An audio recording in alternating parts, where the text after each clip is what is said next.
കണ്ണൂർ പഴയങ്ങാടി രാമപുരം പുതിയ പാലത്തിന് മുകളിലെ സോളാർ വിളക്കുകൾ തകർന്നിട്ട് വർഷങ്ങൾ കഴിഞ്ഞിട്ടും മാറ്റി സ്ഥാപിക്കാൻ നടപടിയില്ലെന്ന് പരാതി. വിളക്കുകാലുകൾ യാത്രക്കാർക്ക് അപകട ഭീഷണി ഉയർത്തുന്നതായും ആരോപണമുയരുന്നു.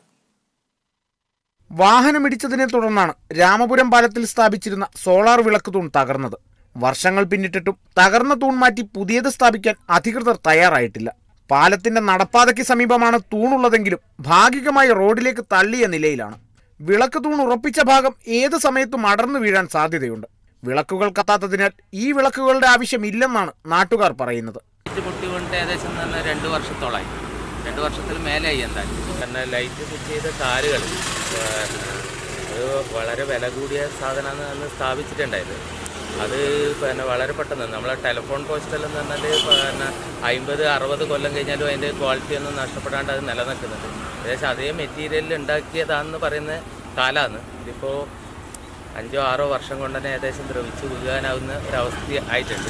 പഴയങ്ങാടി പാലത്തിൽ ഇത്തരം തൂണുകൾ പൊട്ടി വീണപ്പോൾ അഗ്നിരക്ഷാസേന എത്തി അത് നീക്കം ചെയ്തിരുന്നു. എന്നാൽ തിരക്കേറിയ രാമപുരം പാലത്തിൽ വിളക്ക് തൂൺ പൊട്ടി വർഷങ്ങൾ കഴിഞ്ഞിട്ടും അത് നീക്കം ചെയ്യാനോ പുതിയ വിളക്ക് സ്ഥാപിക്കാനോ അധികൃതർ തയ്യാറാക്കാത്തതിൽ പ്രതിഷേധം ശക്തമാണ്. Kerala vision news, Kannur.